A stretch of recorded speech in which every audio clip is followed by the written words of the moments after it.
Jaya Radha Madhava Kunja Bihari.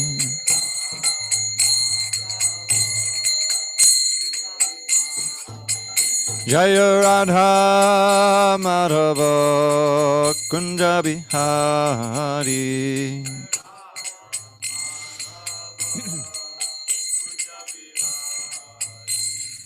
Gopi Jana Vallabha Girivardhari.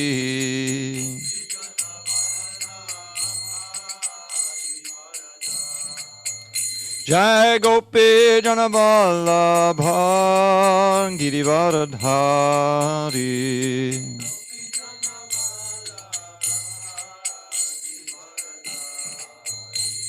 And Yashodanandana Bhajana Ranjana. Yashodanandana Bhajana Ranjana. Yamana Tira Vanachari. Yamana Tira Vanachari.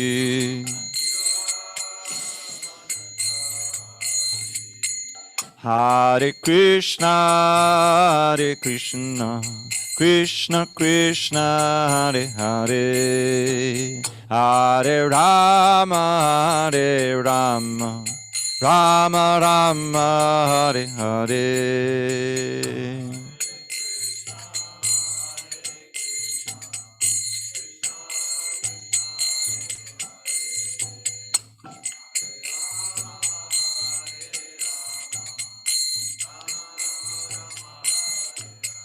Hare Krishna,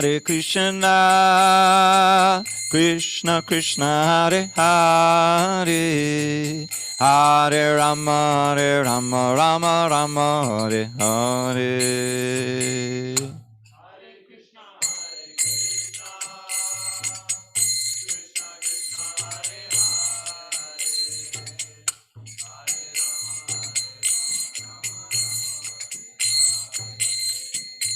Jaya Radha Madhava Kunja Bihari.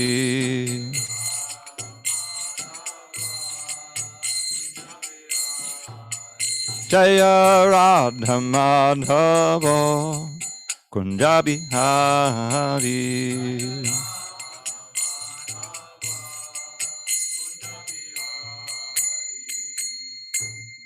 Jai Mr. Pad Paramahansa Purajagacharya. Ashtotar the Shri Srimad Divine Grace. Srila A.C. Bhaktivedanta Swami Prabhupada Ki Jai. ISKCON BBT Founder Acharya Srila Prabhupada Ki Jai. Jai Vishnupad Paramahansa Purajagacharya Ashtotar the Shri Srimad Divine Grace. Srila Bhakti Siddhanta Saraswati Thakur Ki Jai. Ananta Koti Vaishnavanda Ki Jai. Namacharya Srila Haridas Thakur Ki Jai. Srimad Bhagavad Gita Ki Jai. Samaveda Bhaktivinoda Ki Jai. All glory to the assembled devotees. All glory to the assembled devotees. All glory to the assembled devotees. All glory to Shri Guru and Gauranga. I'm sorry to be like the princess in the pea, but I'm going to need another one of those pillows. I just get used to sitting at a certain. That's not right. Okay. Om Namo Bhagavate Vasudevaya. Om Namo Bhagavate Vasudevaya. Om Namo Bhagavate Vasudevaya. On pause. There's something in the stars. Everything is irregular. You can expect something weird. I'm sorry? Hopefully it's magic. Okay. So check this off. Okay.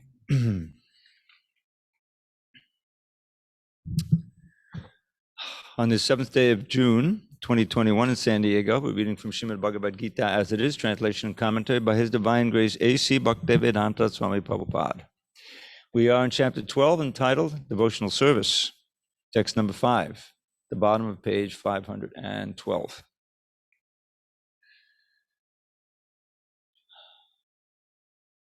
Okay. Klesho adhikadatas tesham avyaktasakta chetasam klesho adhikadatas tesham avyaktasakta chetasam avyakta higatir dukam dehavadbir avapyate avyakta higatir dukam dehavadbir klesho dikadatas avyakta sakta chetasam avyakta higati dukkam tehavan viravapyate klesho dikadatas avyakta sakta chetasam avyakta higati dukkam tehavan viravapyate. Go ahead.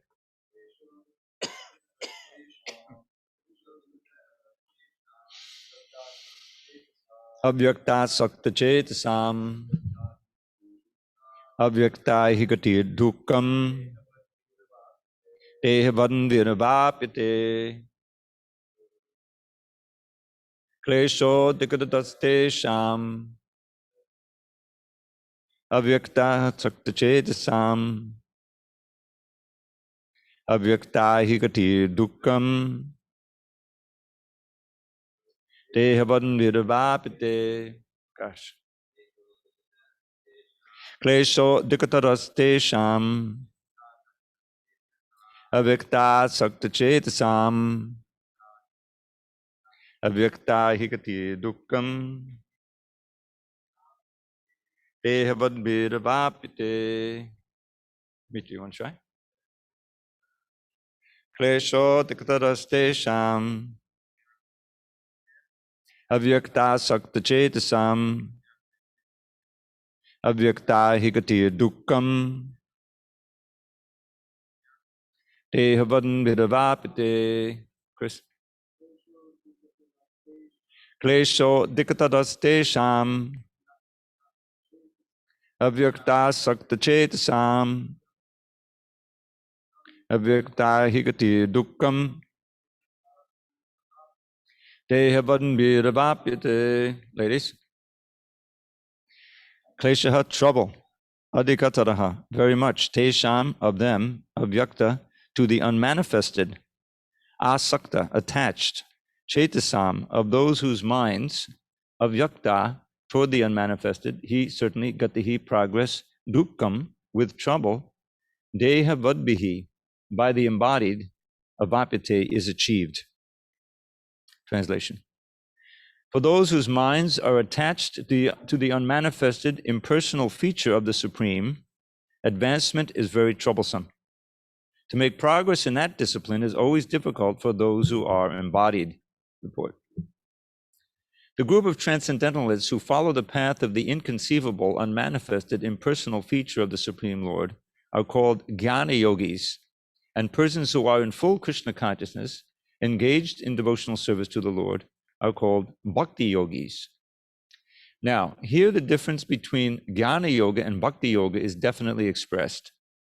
The process of Jnana Yoga, although ultimately bringing one to the same goal, is very troublesome, whereas the path of Bhakti Yoga, the process of being in direct service to the Supreme Personality of Godhead, is easier and is natural for the embodied soul.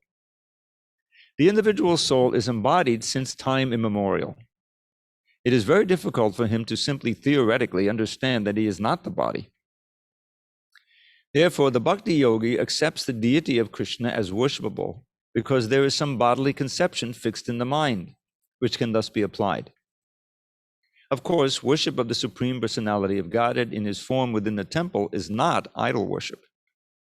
There is evidence in the Vedic literature that worship may be saguna or nirguna, of the Supreme possessing or not possessing attributes. Worship of the deity in the temple is saguna worship, for the Lord is represented by material qualities. But the form of the Lord, though represented by material qualities such as stone, wood, or oil paint, is not actually material. That is the absolute nature of the Supreme Lord. A crude example may be given here. We may find some mailboxes on the street, and if we post our letters in those boxes, they will naturally go to their destination without difficulty. But any old box or an imitation which we may find somewhere but which is not authorized by the post office will not do the work. Similarly, God has an authorized representation in the deity form, which is called the Archa Vigraha. This Archa Vigraha is an incarnation of the Supreme Lord. God will accept service through that form. The Lord is omnipotent, all-powerful. Therefore, by his incarnation as Archa Vigraha, he can accept the services of the devotee, just to make it convenient for the man in conditioned life. So for a devotee, there is no difficulty in approaching the Supreme immediately and directly. But for those who are following the impersonal way to spiritual realization, the path is difficult. They have to understand the unmanifested representation of the Supreme through such Vedic literatures as the Upanishads. And they have to learn the language, understand the non-perceptual feelings, and realize all these processes. This is not very easy for a common man. A person in Krishna consciousness, engaged in devotional service, simply by the guidance of a bona fide spiritual master, simply by offering regulative obeisances unto the deity, simply by hearing the glories of the Lord, and simply by eating the remnants of foodstuffs offered to the Lord, realizes the Supreme Personality of Godhead very easily. There is no doubt that the impersonalists are unnecessarily taking a troublesome path with the risk of not realizing the absolute truth at the ultimate end. But the personalist, without any risk, trouble, or difficulty, approaches the Supreme Personality directly. A similar passage appears in Srimad Bhagavatam. It is stated there that if one ultimately has to surrender unto the Supreme Personality of Godhead, this surrendering process is called bhakti, but instead takes the trouble to understand what is Brahman and what is not Brahman and spends his whole life in that way, the result is simply troublesome.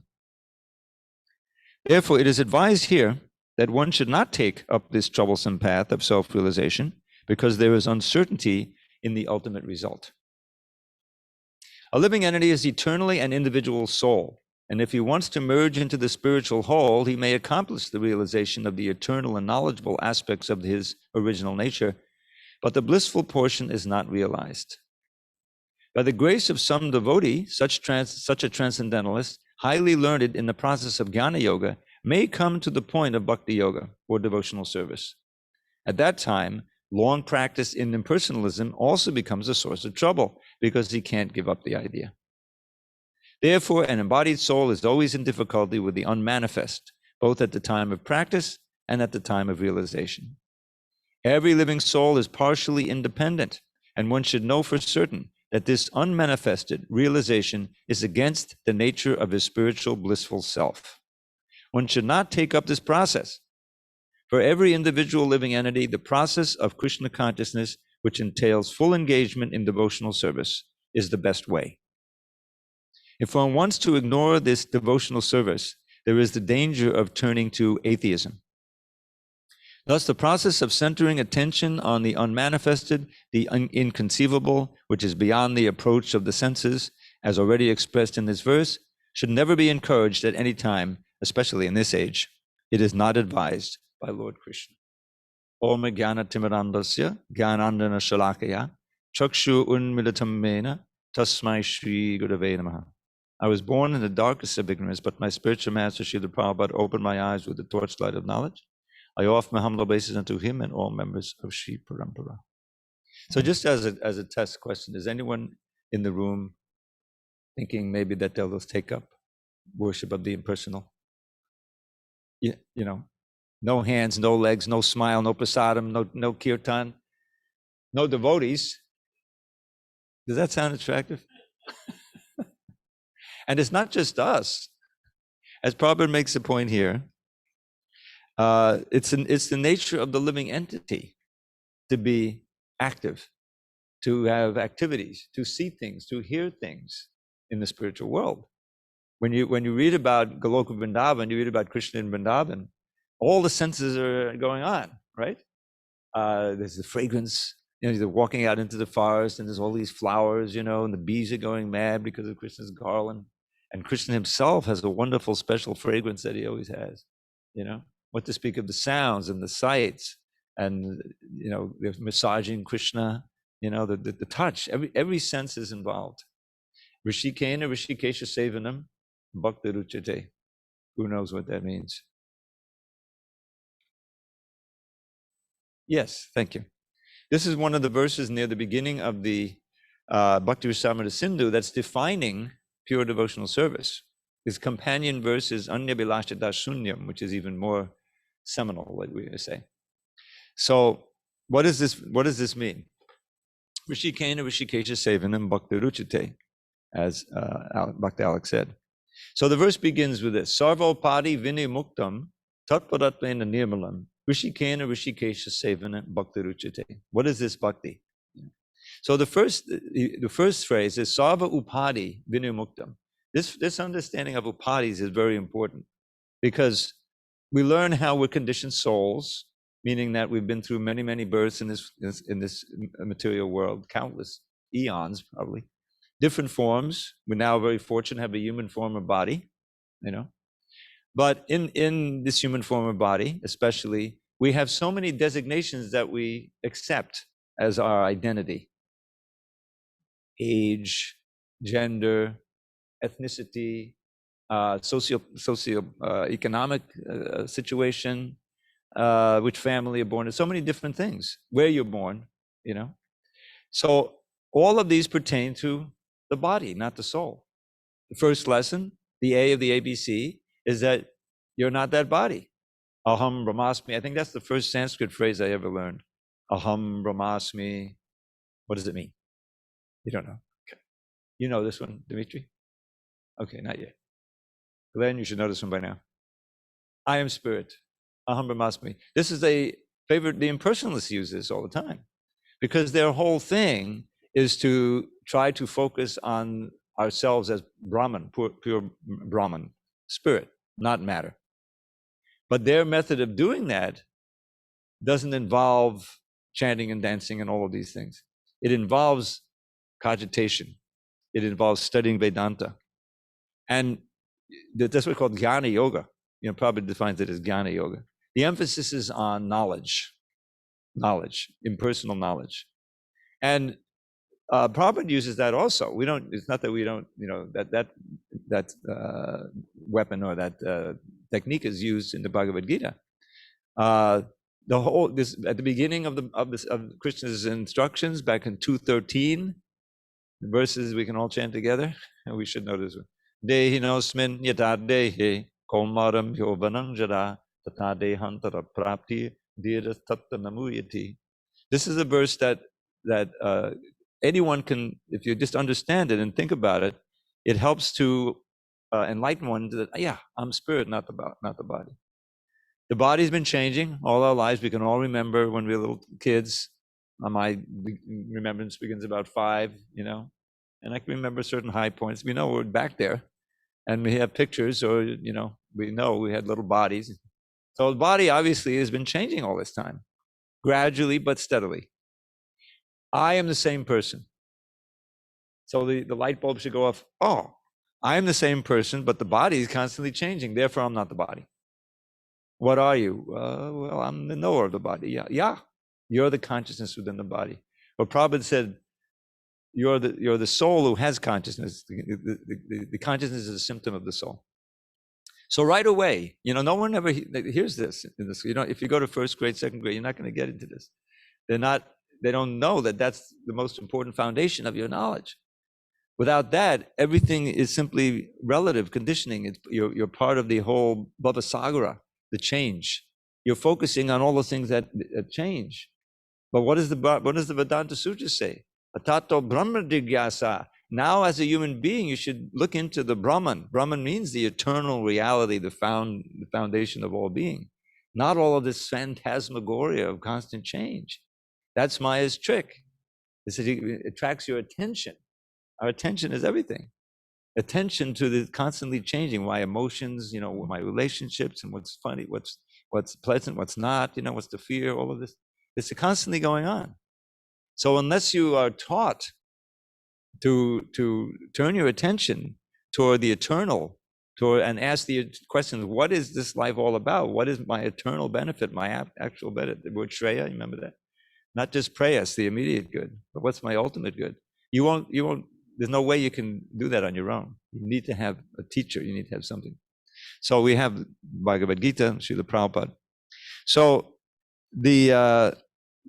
you remember what preceded this verse is that Arjuna asked this seminal question, basically, what's better? Who do you think is more superior? The bhakta, one who's worshiping you personally, or the impersonal realization? The way he put it was, which are considered to be more perfect, those who are always properly engaged in your devotional service, or those who worship the impersonal Brahman, the unmanifested? So that's a key question. Our whole life can turn on which we choose. Krishna answers, without a doubt, those who fix their minds on my personal form are always engaged in worshiping me with great and transcendental faith, are considered by me to be most perfect. So that this is one of the places in the Bhagavad Gita where it's like, there's this phrase called QED. You don't know if when you study, there's an argument, and then when you prove it, QED. We're done with that one. Then you don't have to think about that one anymore. That's proved, right? So this is one of these QED statements. But Krishna's not, Krishna is all encompassing. He has big arms. The impersonalists, they can also make progress. And he gives the whole 2 verses describing how. Those who fully worship the unmanifested, that which lies beyond the perception sense, the all-pervading, the inconceivable, the unchanging, fixed and immovable. Prabhupada said, are you kidding? I'm not attracted to any of those things. But for those who are, here's the positive. The impersonal conception, by controlling the various senses, being equally disposed to everyone, and such persons engaged in the welfare of all, at last achieve me. The problem with the impersonal thing, one of the main problems, it's self-centered. It's you and the eternal. Ultimately, as Prahlad Maharaj says, Prayena Munayo Svava Mukti Kama. That phrase says it all. Sva Vimukti, my own mukti, kama. I want that. It's a form of material desire. I heard Prabhupada give a lecture. This was so enlightening. I remember when I first heard it. It says this desire for mukti is there in a relative sense in everybody. It simply means a desire to get out of some troubling situation. And when do we not have that? We may have a good day when everything went just right, but how often does that happen? There's always something. There's some, COVID thing, threatening you. That's always in the background. And if it's not that, it's your landlord, or your former boyfriend or something. I mean, it's padam padam yad vipada. Tesham, Alex, you know what that means. Padam padam yad vipada. Yes. danger at every step, therefore don't come back. Yes, that's the nature of this world. And Maya presents us with so many ways that we can temporarily forget that and think we're having a good time. Just walk outside. Pacific Beach is dedicated to that, right? You go up the Garnet, the bars are open again. There's a certain kind of desperate, let's do it again. We've been locked down for a whole year. There's a certain bacchanalia that's developed, But it's the same old attempt to forget your actual existential condition. With it, which is that you're in danger at every step. This COVID thing has in many ways, brought people to the realization that even here in Southern California, where people dream about all their lives actually moving to, but don't get to, there's danger. There's no place in the world where you can find security. That's been brought home, and people don't like it. If they can't move from that realization to bhakti, to that process of devotional service where you can actually feel the dissipation of that constant fear because you're connecting to Krishna, even if it's not always that way, you can feel sometimes that way. Then there's a lot of madness out there. There's a lot of mental health problems from all of this lockdown and all of this realization of the truth that nobody's safe, But that's the nature of it. So that is the motivation for the impersonalists to get out of it. No more birth, no more death, no more old age and disease. And then there's something called the threefold miseries. You know what those are yet, Chris? Threefold miseries. Okay, so you learn it tonight. Okay, we know birth, old age, disease, and death. You know the threefold miseries. Okay, all right. So those birth, old age, disease, that's like a given, right? And then there's the threefold miseries, which are either you're suffering now, one or more of them, or they're threatening you, always. So the threefold misery, the Sanskrit name, the technical name is Adhyatmic, Adhibhautic, and Adhidaivik. That's ADHI. Actually, there's ADHY, Adhyatmic, Atmika. Anyway, we'll get into the spelling later. But Adhyatmic means your own self. Atma always points to yourself.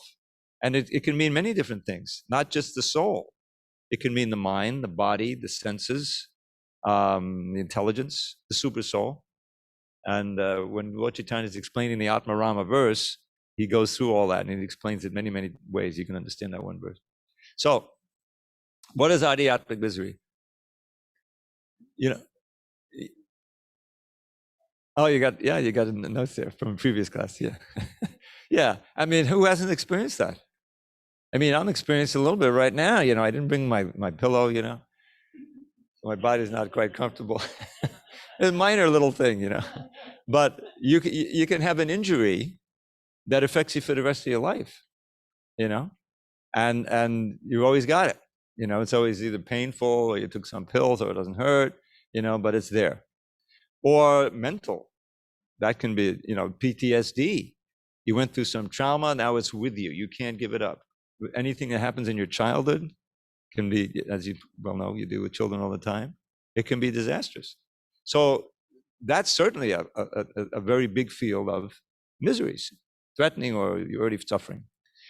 So, but then you're, okay, I'm good. I'm in pretty peaceful situation. But then there's the adhibhautic miseries. I always bring this up. When I was a kid, I was a fan of philosophy and I'd read existentialism. Now I don't think it's so popular anymore. But post-war, because the World War II just shook everybody up. Europe became atheistic, tons of people, much more than America, because we didn't suffer so much. But how can there be a God? All these innocent people suffering, the Holocaust and everything, they can't be. So the adhibhautic, there was this author, I think it was Sartre, who wrote a play called No Exit. That in itself is scary, isn't it? No exit. We're all about, exit, go back to God. There's no exit. So the phrase, I remember this one phrase, hell is other people. Could you imagine being in a situation like that? Where your main experience with being among people is that they just cause you misery? But that, you can be like that. So other people, or Prabhupada gives the example of bed bugs. You may have experienced that in Vrindavan, but there's all kinds of other living entities that can give you misery. Many people feel that the former president is a major element of the adhibhautic miseries that they suffer. So then, adhyatmic, adhibhautic, we've all experienced, and then adhidaivik. You got it in the notes? Yeah, the Deva. You may not believe in the Devas, natural disturbances. We're on the verge of a major drought here. We've experienced a mega drought now, and now it's getting to the point where the water in the big dams and everything is going down in the reservoirs. We may feel it here. The first way to feel is that the price of food is going to go up. So much of the food is grown locally. Every almond in the world practically comes from California. So that's something. It's now some way say but that's kind of a mixture of adhibhautic because that's caused by anthropogenic climate change. So these things are not mutually exclusive. Like is the COVID virus, is that adhyatmic or adhibhautic? Well, it's another living entity or entity anyway, half living. But then when you got it, it's your own chest and it's your own body that's killing it. You know what I mean? So they kind of merge. So but these three are either you're suffering or you're about to suffer or you're trying to get over, or you're trying to forget it. It's part of being conditioned soul, embodied soul. The animals also feel.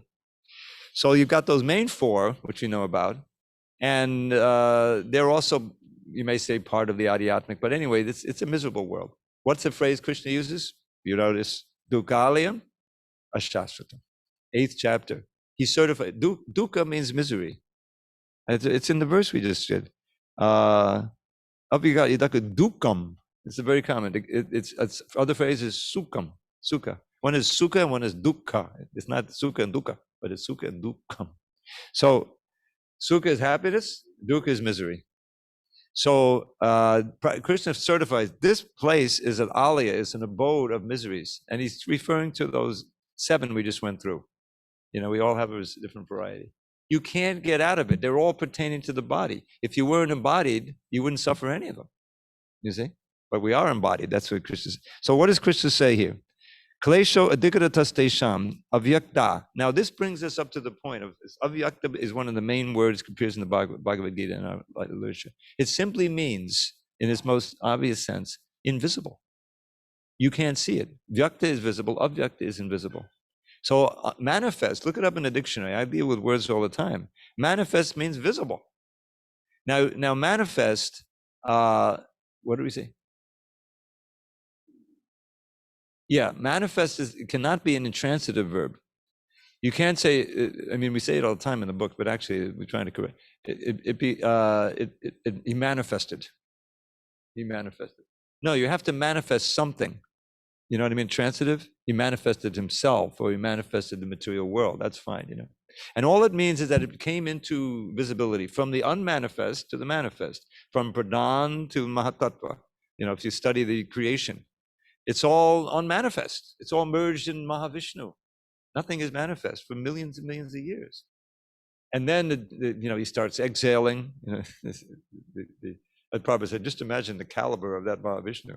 Everything is on his exhaling, you know, the whole lifetime of Brahma. And this is the smallest Brahma, the one with the fewest heads, with the shortest lifespan, a mere 311 trillion, 40 billion years.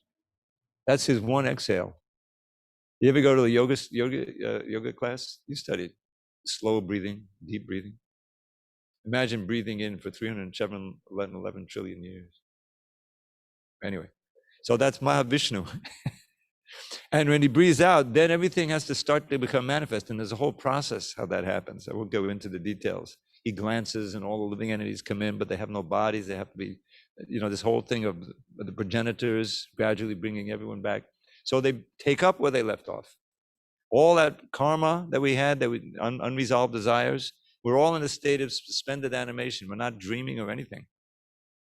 But then we're not dead. We never die. And so when we come out, those, you know, that karma and those desires need to have a way of manifesting. So we need bodies. So Brahma, you know, has the progenitors, Daksha, and the others, the whole thing. That's the Bhagavatam gives that account, one of the things. So here he's saying that for those who are embodied, that's us, it's very difficult to try to be attached to the invisible. I mean, we're trying to become attached to Krishna, and we rely on all the senses, especially Prabhupada refers in this wonderful purport to the deity. The deity is such an act of mercy. Archa Vigraha means the form that you can worship. You know, it's Krishna's mercy that, you know, by the desire of the Acharya, you know, that he comes. This whole thing of you know, installation and the mantras and the ceremonies. The deity wakes up. There's a whole thing where the eyes are closed. Have you ever seen that? While before, you know, where they're in the box, so to speak, you know.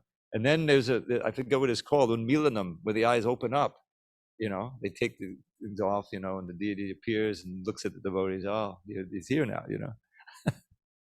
So Krishna is merciful that we can see him and serve him, because we can't see spirit. We're too covered. Eventually we can. So that's the, you know, but if you're attached to the invisible, why? Because you're mistaken. You've made the big mistake of thinking that body means this body, means suffering. Therefore, I don't want a body. The absolute must have no characteristics, no details. That's Gyan. Yes, it's austere to try to get there, but that's what it's gonna take to be liberated, you know. And ultimately, it's a selfish thing. That's why. What does Krishna say? He says, "Well, that's not going to make it. If you're simply in the category that Prahlad described, Svavamukti Kama, you know, and you go alone, away from anybody. That's what he says. They go away, you know, to the Himalayas, sit in some cave somewhere. I don't want to be distracted. I'm too busy trying to, you know, detach my mind from the senses. Then you never get to me. You know, you have to do welfare work, you know. So that means you have to at least have some idea of giving it to somebody else. And hopefully you meet a devotee and you'll turn into a bhakta, you know. So not just klesha, but adhikaratas, a lot of misery and difficulty. And you see some of these yogis, we read so much about them. They spend years meditating, developing their siddhis, you know, but they're not getting any kinder. They're not getting any more loving. Some of these yogis like Durvasa Muni, you know, what is that? He's ready to burn alive Maharaj Ambarish because he was envious, because he was, where's the compassion? Where's the empathy? Nothing. He became hard-hearted from all that austerity. Austerity is important, but it's meant to purify the senses so that we can more better appreciate Krishna. What tapo divyam, you know, Rishabdev. I'm telling you, the Bhagavatam does not mince any words. You know, Rishabdev sits down. He's got his 100 sons, and many others came to hear, because this is he's summing up everything. Then he's going to go take sannyas and become abadut.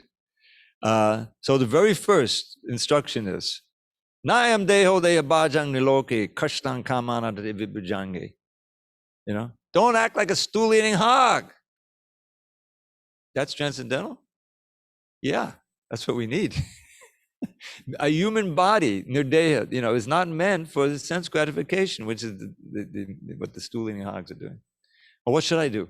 Tapo divyam. Perform austerities, but not any austerities, because by austerity, you can also become a hard-hearted demon like Putana. No, tapo divyam.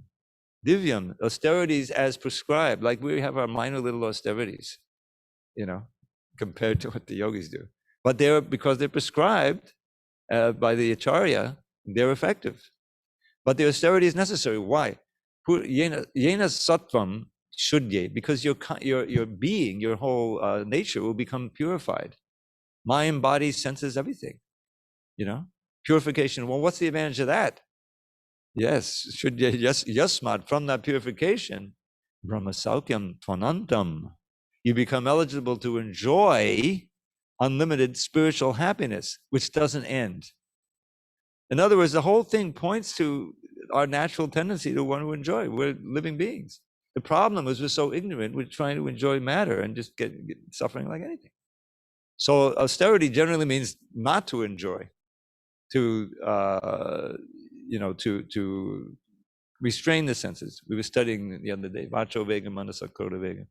What's one of the observable features of a real acharya who can make disciples all over the world? Is that all the urges which are always pushing us around, the urge to speak nonsense, mind telling you to go here and there, and the words, you know, vacho vegam, manasa krodha vegam, the mind's demands, anger, you know, and then the physical demands, the tongue always demanding, you know, things. So many restaurants, you know, isn't it liberating? The prasadam is so liberating, you know. These restaurants, who would ever even think of going in them? I like to tell the story. You know, I live across the street from McDonald's, and when I remember, because I'm old, when McDonald's first came on the scene, it was about 1960 or so. I would go bowling every Saturday night with my friends. And one day they were building something, and suddenly it turned out to be a restaurant, a McDonald's, like a block away from where we went to bowl. So how convenient. We can go have a nice cheeseburger with fries before we go bowling or after. So that's, you know, most people think, yeah, you know, I mean, that's kind of a poor man's restaurant, but this, you know, you can go up and spend $100 for a little plate of salad, you know, a plate. So the tongue can become This whole, culture's been on it. I'm French. If you're French, you know how to cook, some of this fancy stuff, you're not really French. Anyway, so that's a very important push. Vega means a pushing of these things. And then, of course, the belly, is always hankering for more, and the genitals. So if if you find someone who is not, who has these under complete control, then you say, well, this person must be realized. And so it's an observable thing. You can always see, some of these big yogis who come. After a while, I said, oh, they had an affair with their secretary or something, or that hot yogi, the hot yogi, you know what I'm talking about. The guy turned out to be a molester. He had to flee the country, right? You know that. Why? And I just read a very interesting thing. Listen to this. It had nothing to do with the yogis, but the atheism. There's some very famous atheists who are known, who have written books and get on TV, and they're not just they're atheists in their room, and they're propagating atheism.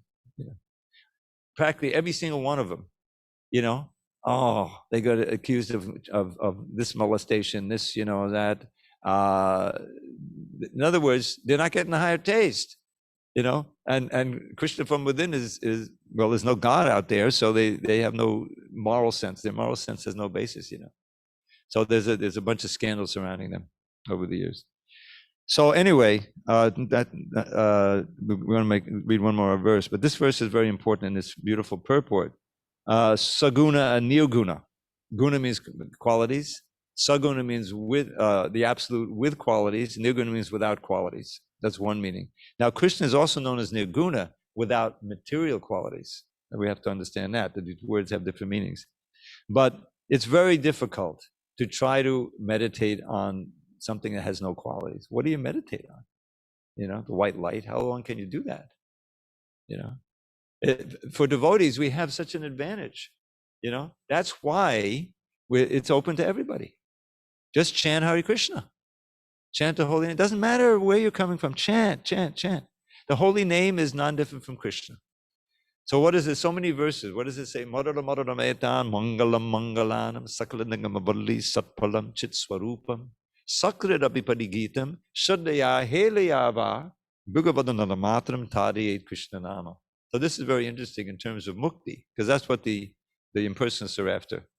They're after liberation from those big ones, birth, death, old age, and disease, and merging back into the white light and just being conscious of being conscious, Brahmananda, the bliss of absolutely no suffering, no bodily suffering. But that's a negative bliss, right? So this verse says they want mukti. So this verse says you chant one time the holy name, you get liberated. So it's of sweet things, it's the sweetest you will taste at any time. Now we're chanting Hare Krishna, and we have to be honest and say, well, sometimes it's a little bit sweet, but sometimes it's pretty austerity different. So sometimes our mind wanders. Yeah, because we have to develop the taste, the purity. But all different shastras say it's the sweetest of the sweet. Rupa Goswami says, I want to have millions of tongues and mouths to chant it. It's so sweet. We can develop that. So he says, of sweet things, it's the sweetest you will taste at any time. Of things that bring good fortune, it's the perfect paradigm. You want good fortune in your life? Chant Hare Krishna. Of all the Vedic writings, it's the transcendental fruit, the very form of spirit, unalloyed and absolute. When uttered even once with faith, or uttered once with none, from birth and death it truly will deliver anyone. And in the end, it brings pure love for Krishna, life's true aim. So cast away all doubts and chant Sri Krishna's holy name. Very nice, Hare Krishna Prabhu. Like oh, Dhanabari is there. Thank you. Vijay Krishna Prabhu is waiting to ask questions. Okay, so go ahead. I'm sorry, I tend to go on too long. Go ahead, Krishna Vijay. Hare Krishna Prabhu. My question is related to the following quote from the purport, and I quote, similarly, God has an authorized representation in the deity form, which is called Archa Vigraha. Yes. This Archa Vigraha is an incarnation of the Supreme Lord.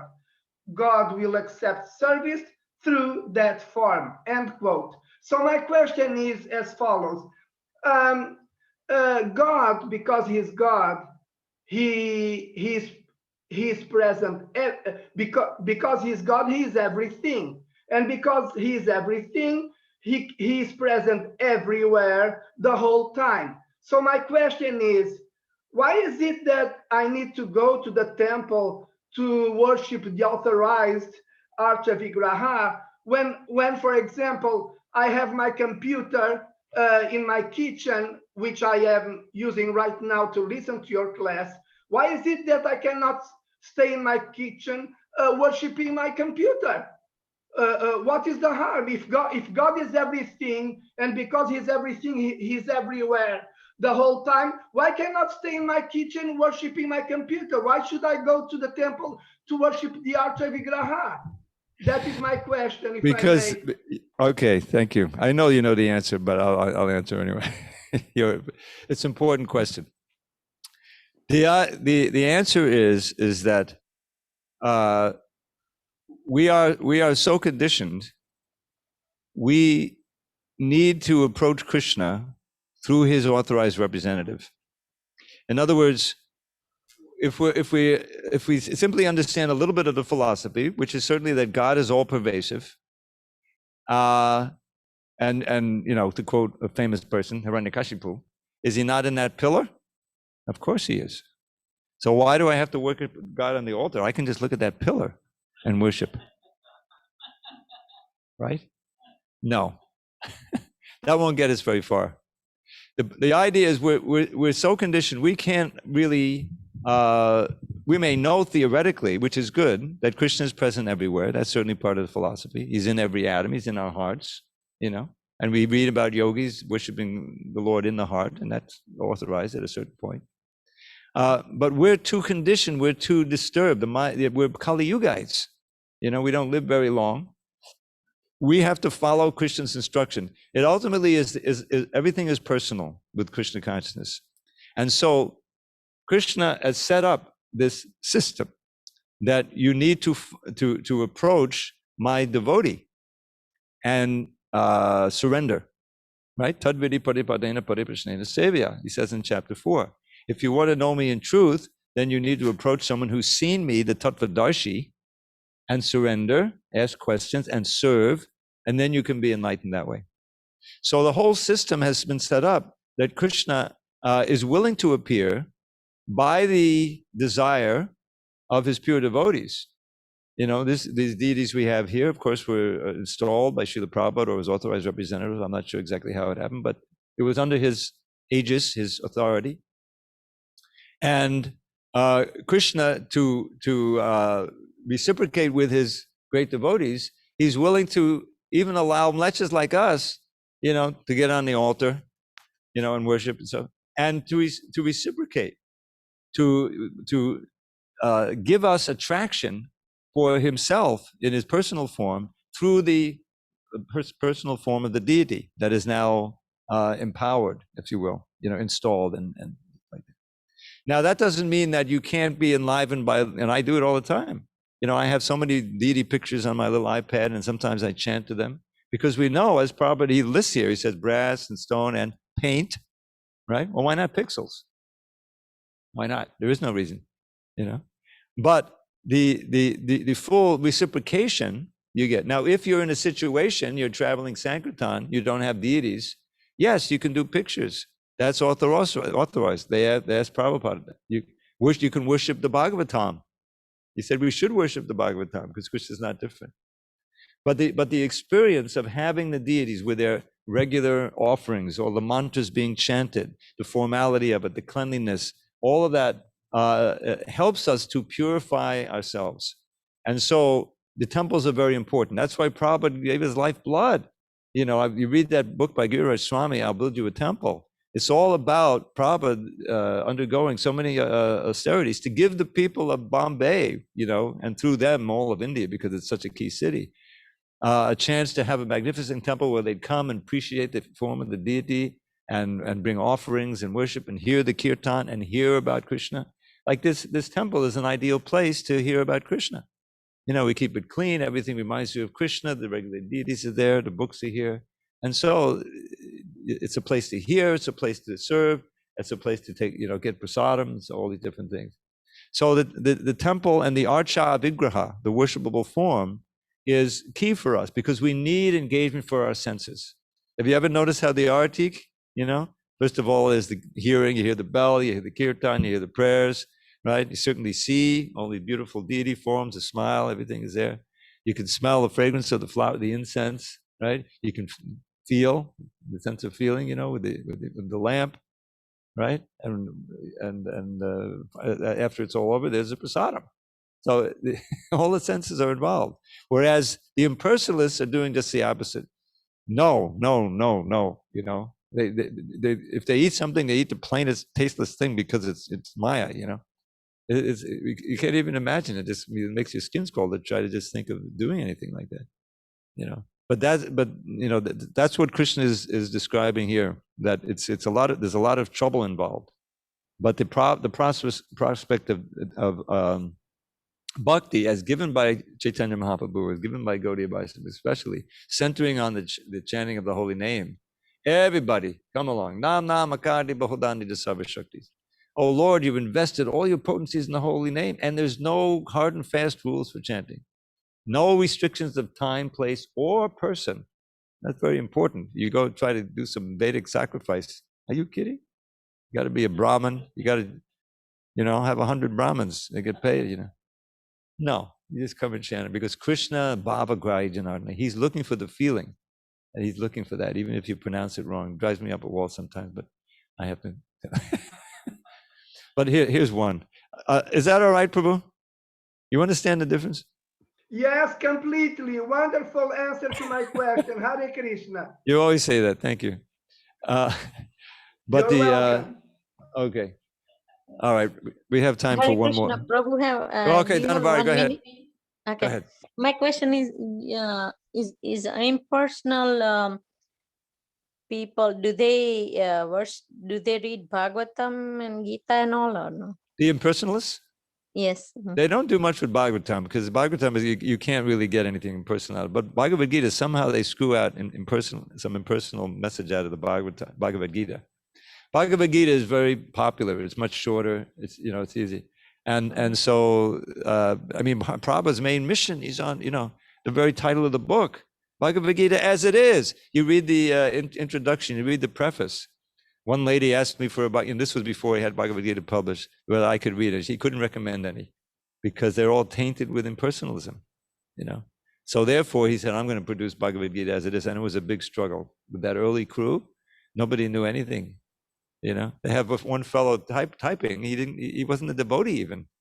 You can imagine all these quotes in the purports. We just finished chapter 11. Check out 1154. There's all kinds of quotes in the purport. He misheard all of those. He's just a blank on the page. But it had to come out somehow, because the purport, the bhakti is there. If you read Prabhupada's Gita, there's no way you can come to the impersonal conclusion. You come to the natural conclusion in the Bhagavad Gita. Sarva dharma parityaja mamekam sharanam vraja. You see? So the impersonalists, somehow they can screw out some impersonal meaning from the Bhagavad Gita. Because people don't know anything, But Prabhupada, how many of these Gitas, hundreds of millions have been distributed in so many languages. It's a battle.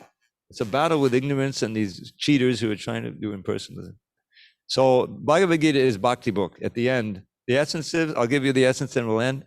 Manmana bhava madbhakto madhyaji mam namaskuru mame vaishasi satyam te patijane priyosi me. Next verse. Sarva dharmam parityaja mamekam sharanam raja aham tvam sava papebhyo mokshiyasyami mashajaha. Just think of me, become devoted, worship me, and bow down low. You'll come to be your friend. I promise you this boon I shall bestow. Give up all other dharmas and surrender only unto me.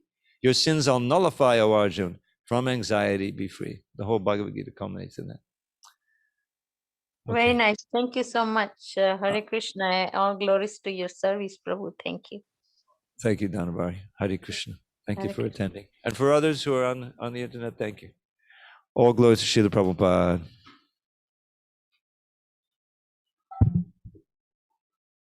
So we'll begin tomorrow with text 6 or 6 and 7. Hare Krishna. So, happy Appearance Day.